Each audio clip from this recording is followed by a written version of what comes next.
The second Anima Mythic is here, guys. Finally. But is he really going to be a outright replacement for Seiros? Find out. Let the lesson begin. What's up, guys? Akariss here, bringing you another Fire Emblem Heroes video. Today's video is going to talk about, well, Ótr and his Mythic Banner debut.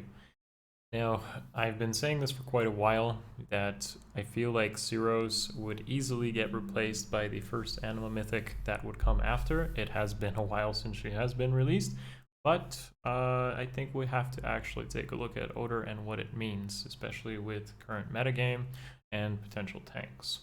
So this is just going to be mostly a reaction impressions video. I'm not going to go into full detail. I'm going to play the trailer, talk about Ótr in brief, about his kit and what it means to basically Anima and that state of the game.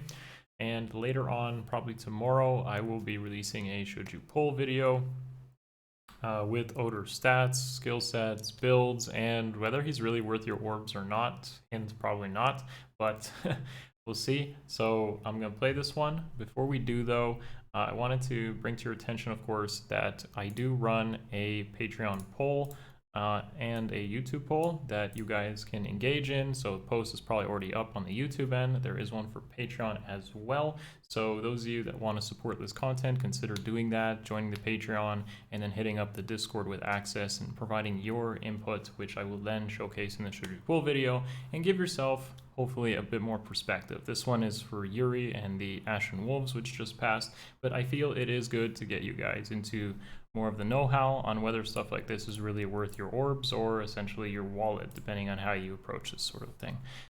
Alright guys, let's jump into the video, and with it, I'll give you my thoughts. Another OC, by the way, but we're still going to be missing Eitri and Fafnir, I guess. Considering Celica and Byleth are in green, does make sense. Celica is a bit outdated in comparison, I guess. Alright, so Anima Defense Mythic, which means he does bring the 7th slot, which isn't unique to Seiros anymore, and therefore they are kind of competing. Ótr and Seiros are competing for that 7th slot role. You can technically use both, but if you've been playing long enough, you got to start picking the sort of defense mythics you want on your defense. In Anima, you basically have Duma. I think if you have an offensive team where you want to try to snipe a catapult, you have Seiros currently unlocking 7th slot, but now Ótr can do that as well. And Mira likely as the dancer being a pretty solid option. Now, the real question to ask is whether Seiros' extra attack and whatever utility she brings, is it really better than what Ótr is? To be totally honest with you guys, the combination of Seiros and Ótr is probably not too bad, because Seiros' Wings of Light gets a bit better because of a combat mythic like Ótr. So honestly, they might actually work well together, but if you are essentially not having that 7th slot yet for whatever reason, then we'll find out really if Ótr is any better. And I'm going to try to judge it based on his kit, and we do see his stats in this as well. So unfortunately, first thing that stands out here is he comes with G Duel Cavalry 4. That sucks a lot for anyone who basically wants that. And it really does, because not only do you not really want to fodder a mythic, especially a single copy, they end up as bonus and such, but it's harder to get on a legendary mythic banner. The odds of trying to get this is worse than a seasonal banner, and obviously even worse than just sparking at 40 summons off of a permanent banner. So that's unfortunate, and I kind of don't like that move. It really shouldn't be there, especially since he shouldn't really be used in arena anyways, and he scores enough without this. So it's a blatant summon for this guy, please kind of move, and I don't like when IS does that sort of thing. Now, his special is very similar to what Regan does, but on defense. The special is actually very solid. It's pretty much Luna, which is great. So insta-charge Luna on a cavalry unit is pretty solid. However, keep in mind that he does suffer from the same weakness that Legendary Sigurd does, which is even pulse tie. So people who are trying to counter Sigurd and bring even pulse tie, well, they're probably going to be hitting him potentially just by the nature of someone bringing in a team with that skill. And it does work pretty well, especially combined with safety fence. So that kind of sucks. It does take a little bit out of him, but it's nice that he at least has that.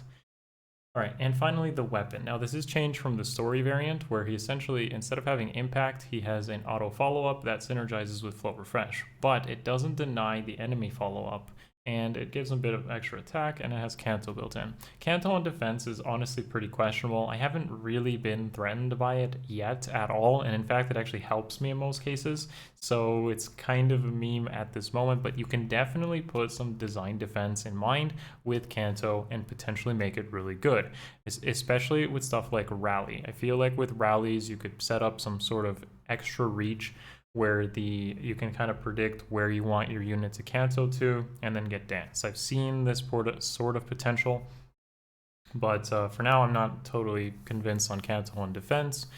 But yeah, so auto follow-up and a guaranteed follow-up if you keep his flow refresh, plus Luna. That's essentially what he does in defense. Now, him alone, I'm going to say that this is better than Seiros already, because Seiros has an auto follow-up and a deny enemy follow-up on defense, which is all great and whatnot, but the problem is that she has less reach. She's only 2 movement, and she doesn't have like an auto special like this. She kind of would rely on something like Infantry Pulse, for example, and she's a dragon where Naga exists. So all of those factors obviously kind of suck. The dominance of certain tanks being either green near save or blue Vector, for example, does actually put someone like Ótr here in a better spot against certain matchups. Now he is going to be weak to reds, but reds in general are not there's not that many good ones, and they're not as common. He's definitely going to suffer against something like near save like Zelgius or Black Knight, but generally speaking, most of the bigger tanky save type of enemy phase strats will definitely he'll have decent matchups against. Decent. I don't want to say amazing, because the thing is he doesn't deny enemy follow-ups. So what and he doesn't have like guard either. So what this kind of means is like he's gonna actually engage into something like, let's say, Vector, and hit that Luna and hit pretty hard. But Vector will kill for sure. He will get his double auto follow-up. He will bonfire twice, actually. So it doesn't really matter what's going on here. Essentially, he's just going to hit pretty hard and then die. And that's not really good enough, if you ask me.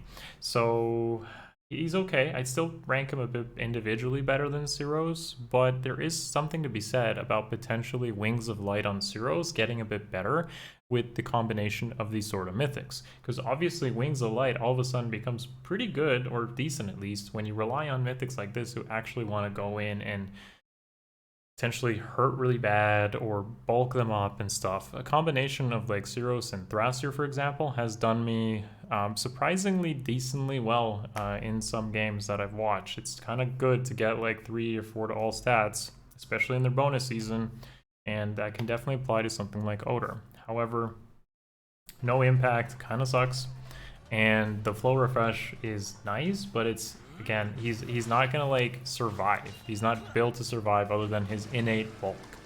So I'm okay. I mean, I'm gonna do a further analysis on this later, probably tomorrow, on where I feel he stands and some potential builds or alternatives to what's going on here.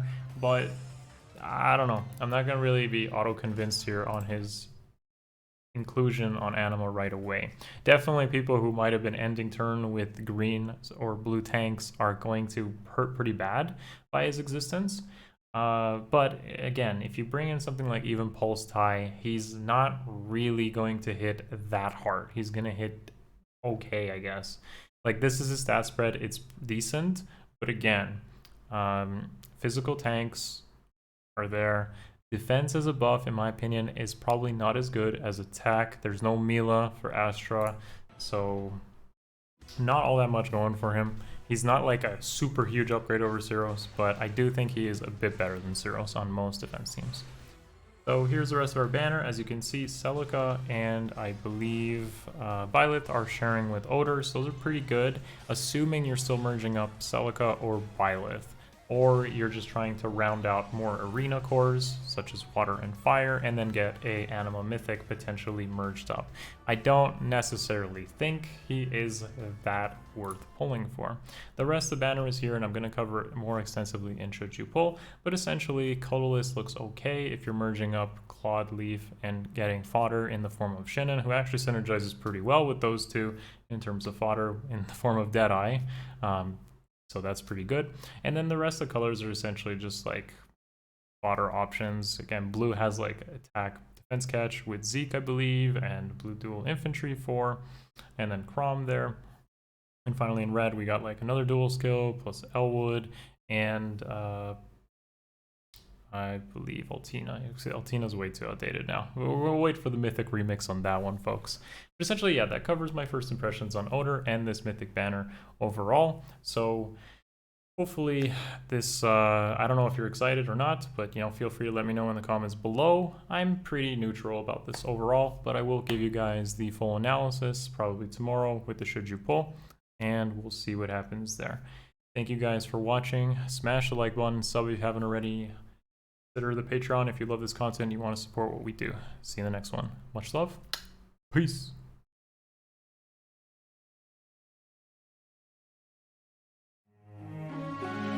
It's over.